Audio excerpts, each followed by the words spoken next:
अस्सलाम वालेकुम स्टूडेंट, उम्मीद है आप लोग खैरियत से होंगे। इससे पहले हम सेपरेशन ऑफ वेरिएबल और होमोजेनियस डिफरेंशियल इक्वेशन को स्टडी कर चुके हैं। आज हम स्टडी करेंगे एग्जैक्ट इक्वेशन क्या होती है हमारे पास। तो एग्जैक्ट इक्वेशन हमारे पास क्या होती है, अगर हमारे पास कोई भी इक्वेशन है, ये वाली m of x y d x plus n of x y D y क्या होगी, ये वाली हमारे पास एग्जैक्ट डिफरेंशियल इक्वेशन होगी। हमारे पास ये क्या होगी, एग्जैक्ट डिफरेंशियल इक्वेशन होगी इफ देयर एग्जिस्ट एक कॉन्टिन्यूस फंक्शन। इसके अंदर हमारे पास एक कॉन्टिन्यूस फंक्शन हो। कॉन्टिन्यूस फंक्शन क्या होगा हमारे पास, एफ ऑफ एक्स वाई एक फंक्शन है। यहाँ पे ये क्या लिखा हुआ आपके पास, एफ ऑफ एक्स वाई है। ये फंक्शन आपके पास एफ ऑफ एक्स और वाई है। Function F of y of two real variable. इसके ऊपर कितने वेरिएबल हैं आपके पास, दो वेरिएबल हैं। Two real variable such that the expression equal to the total differential की। टोटल डिफरेंशियल क्या होता है हमारे पास, डी एफ के इक्वल होता है। D f we know that ये टोटल डिफरेंशियल हमारे पास किसके इक्वल होगा, डी एफ हमारे पास किसके इक्वल होता है, D F partial over partial x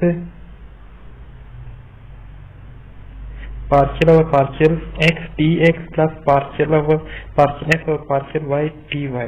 total differential हमारे पास किसके इक्वल होगा, टोटल डिफरेंशियल हमारे पास partial F over partial X D x plus partial F over partial Y D Y.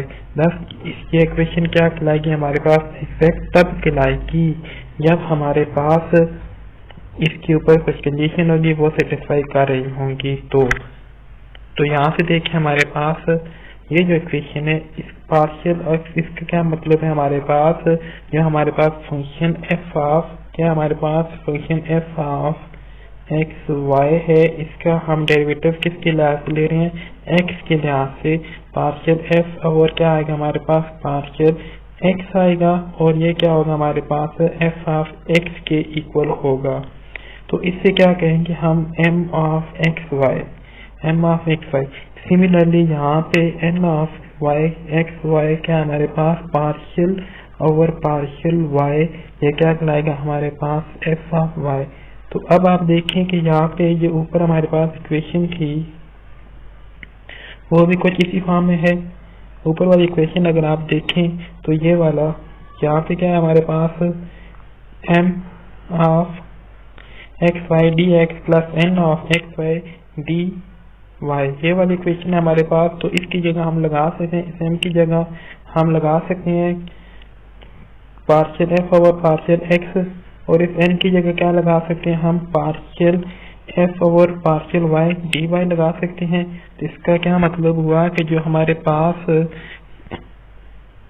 तो यहाँ से अब आप आगे देखें तो इस एग्जैक्ट इक्वेशन कब होगी, जब हमारे पास ये वाली टर्म दोनों क्या होंगी हमारे पास इक्वल होंगी। अब देखिए हमारे पास ये क्या m किसकी जगह इक्वल है हमारे पास, मैं आपको यहाँ पे लिख देता हूँ, partial F over partial x के इक्वल क्या हमारे पास m ऑफ एक्स वाई है और partial F over partial y हमारे पास किसकी इक्वल है, n ऑफ एक्स वाई की इक्वल है, एक्स वाई की इक्वल है। अगर हम इस m का डेरिवेटिव लें y के लिहाज से, मतलब कि हम क्या अप्लाई करें इस फंक्शन के ऊपर, अब मैं यहाँ पे ऊपर करने लगा हूँ, इस फंक्शन के ऊपर अगर हम क्या करें y के लिहाज से डेरिवेटिव लें तो इधर क्या आ जाएगा, पार्शियल स्क्वायर और पार्शियल y। तो इधर क्या आएगा हमारे पास, पार्शियल ओवर पार्शियल y आ जाएगा और इसका हम डेरिवेटिव लें पार्शियल ओवर पार्शियल x के लिहाज से, इधर क्या आ जाएगा हमारे पास, पार्शियल ओवर पार्शियल x आ जाएगा। अगर ये दोनों वैल्यू जो आएंगी ये अगर इक्वल आ जाएं, यहाँ पे देखें m है हमारे पास तो उसका हमने y के लिहाज से डेरिवेटिव लिया है और n जो है हमने इसके पास इसका हमने x के लिहाज से डेरिवेटिव लिया है। अगर ये दोनों इक्वल आ जाए, ये दोनों वैल्यू अगर हमारी इक्वल आ जाए, तो हम कहेंगे कि जो हमारे पास फंक्शन है वो क्या है, एग्जैक्ट इक्वेशन है। where the function m of x, y, n of x has continuous function of their derivative। तो ये इक्वेशन क्या कहलाएंगे, हमारे पास एग्जैक्ट डिफरेंशियल इक्वेशन कहलाएंगी जब ये वाले दोनों क्या आ जाएं, इक्वल आ जाएं। क्लियर। अब मैं इसको रेज करने लगा हूँ, आपको एक दफा वैसे बता देता हूँ।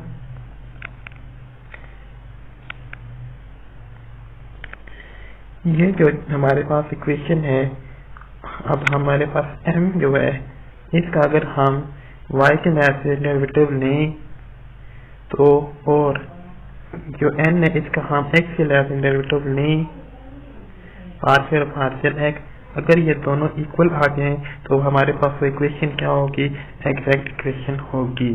क्लियर।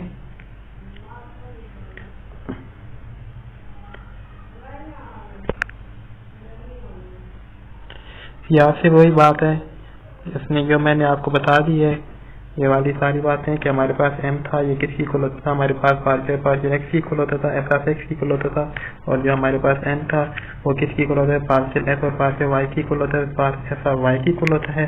तो अब जब m का y का क्या मतलब है कि हमने क्या किया है, m का y का क्या मतलब है, इसका हमने क्या किया, पार्शियल डेरिवेटिव लिया किसके लिहाज से, y के लिहाज से। तो x था, x की इक्वल था, तो x का हमने y के लिहाज से डेरिवेटिव लिया, तो क्या बन गया हमारे पास, पार्शियल स्केयर f और पार्शियल y और पार्शियल x। सिमिलरली हमारे पास n ऑफ x की क्या मतलब है कि इसका हमने क्या किया है, किसके लिहाज से डेरिवेटिव लिया है, पार्शियल डेरिवेटिव लिया x के लिहाज से। पहले हमारे पास y के लिहाज से इसका डेरिवेटिव था, तो x के साथ लिया है, तो y के साथ था, तो पार्शियल y और पार्शियल साथ x आ जाएगा। अगर ये दोनों इक्वल आ जाए तो हमारे पास इक्वेशन क्या कहलाएगी, एग्जैक्ट इक्वेशन आएगी। Since m and n processing continuous first order partial derivative we have partial x f of x y, ये क्या है आपके पास, f of x y equal to f of y x। अगर ये दोनों इक्वल आ जाएं या हमारे पास इक्वल आ जाएं तो ये इक्वेशन क्या कहलाएगी, हमारे पास एग्जैक्ट इक्वेशन कहलाएगी। अब इसका सोल्यूशन देखें हम कैसे सॉल्व करते हैं। कोई भी इक्वेशन जो हमारे पास है, आपको याद रखना है कि जो भी इक्वेशन हमारे पास dx के साथ होगी वो m होगी, और जो dy के साथ होगी वो क्या होगी, हमारे पास n ऑफ x y होगा। तो इसको आप इस फॉर्म में लिख सकते हैं। अब इसको हम किस n की जगह और क्या वैल्यू लिख सकते हैं, partial f over partial x लिख सकते हैं, dx, और n को क्या लिख सकते हैं, partial y over partial d। तो ये बात नीचे मेंशन की गई है। तो ये क्या होते हैं हमारे पास टोटल डिफरेंशियल इक्वेशन। इसका क्या मतलब है कि d ऑफ f का क्या मतलब है, d of f of x y। Clear. इसके मतलब होता है, यहाँ से मैं आपको इधर लिख देता हूँ कि d ऑफ f का क्या मतलब है, x और y, ये इसकी इक्वल है। इधर भी लिख देता हूँ आपको कि ये क्या होता है हमारे पास, df ऑफ x y, ये हमारे पास टोटल डिफरेंशियल की डेफिनेशन है। इसका क्या मतलब है कि डेरिवेटिव आपने क्या लेना है, पहले आपने f का डेरिवेटिव लेना है x के लिहाज से, फिर आपने डेरिवेटिव लेना है, पार्शियल डेरिवेटिव भी यहाँ पे लगा सकते हैं, मगर हम इसको डिफरेंशियल कर देते हैं, dx लिख देते हैं। तो यहाँ से हमारे पास ये वाली टर्म, हम इसको हम क्या लिख सकते हैं, m ऑफ x y लिख सकते हैं, इसको n ऑफ x y लिख सकते हैं। तो ये हमारे पास किसकी इक्वल होती है, पार्शियल f और पार्शियल x की इक्वल होती है, और ये हमारे पास किसकी इक्वल होती है, पार्शियल f और पार्शियल y की इक्वल होती है। अब हमने क्या करेंगे, इसके बाद हम एक टर्म को यहाँ से ले लेंगे, उसको क्या करेंगे, हम इंटीग्रेट करेंगे। चाहे आप इसको ले लें, चाहे आप इस दूसरी वाली टर्म को ले लें। क्लियर। एक को हम यहाँ से ले लेंगे, चलिए यहाँ से हम क्या करेंगे, इसको m को लेते हैं, इसको हम क्या करेंगे, इसको हम इंटीग्रेट करेंगे। इसको हम जब इंटीग्रेट करेंगे तो हमारे पास, आपको पता है जब x के लिहाज से इंटीग्रेट इसको करेंगे तो ये क्या हमारे पास डेरिवेटिव है ना, पार्शियल डेरिवेटिव और इंटीग्रेशन आपस में क्या हो जाएंगे, कैंसिल। तो हमारे पास किसके लिहाज से इसको इंटीग्रेट कर रहे हैं, हम x के लिहाज से इंटीग्रेट कर रहे हैं, तो y क्या आ जाएगा, हमारे पास कांस्टेंट आ जाएगा इसके अंदर, और m को हमने इंटीग्रेट किसके लिहाज से किया है, x के लिहाज से, तो कांस्टेंट क्या आ जाएगा हमारे पास, h of x y, h of y क्या आ जाएगा हमारे पास, कांस्टेंट आ जाएगा। क्लियर। तो अब हम क्या करेंगे, अगेन इसका अब हम डेरिवेटिव लेंगे किसके लिहाज से, y के लिहाज से, इसी इक्वेशन का। देख लिया हमने, इसको दोबारा क्या लिया, डेरिवेटिव लिया अगेन इस इक्वेशन का। तो y के लिहाज से जब डेरिवेटिव लेंगे तो यहाँ पे क्या आ जाएगा, h प्राइम आ जाएगा। तो यहाँ से अब हमारे पास ये वाली इक्वेशन हमारे पास मौजूद है, ये किसकी इक्वल है, इसकी वैल्यू पुट कर देंगे। इसकी वैल्यू पुट करने के बाद h प्राइम ऑफ की वैल्यू निकालेंगे, h प्राइम ऑफ y की वैल्यू निकल आएगी यहाँ से हमारे पास, क्योंकि ये n की इक्वल है। तो n जब ये वाली टर्म इस तरफ आ जाएगी तो यहाँ से क्या बचेगा, h प्राइम ऑफ y बच जाएगा। तो यहाँ से देखें कि n माइनस इंटीग्रेशन ये वाली टर्म और ये किसकी इक्वल आ जाएगी, इसकी इक्वल आ जाएगी। तो यहाँ से अब हम इसकी वैल्यू निकाल लेंगे और इसके बाद क्योंकि ये डेरिवेटिव है ना, तो डेरिवेटिव है इसका, तो इसको दोबारा हम इंटीग्रेट कर लेंगे। तो हमारे पास इसकी क्या आ जाएगी, वैल्यू ऑफ एक्स वाई, हमारे पास इसका सोल्यूशन आ जाएगा कि एच की वैल्यू आएगी दोबारा हम, और इनके इक्वेशन में से हमने एच निकाला था ये वाला, यहाँ पे इसकी वैल्यू पुट कर देंगे, यहाँ पे हम इसकी वैल्यू पुट कर देंगे। अब हम एक एग्जांपल करते हैं तो आपको ये क्वेश्चन इजीली समझ आ जाएगा कि हमने डिफरेंशियल इक्वेशन कैसे यूज करनी है।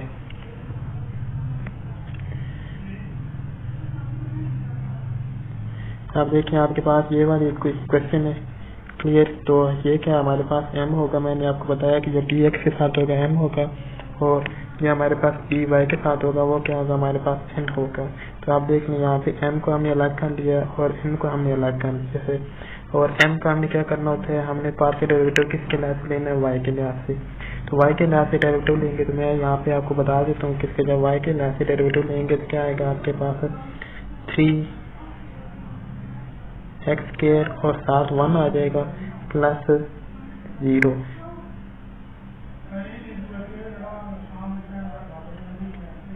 यहाँ से आपके पास क्या आ जाएगा, पार्शियल 3x स्क्वायर।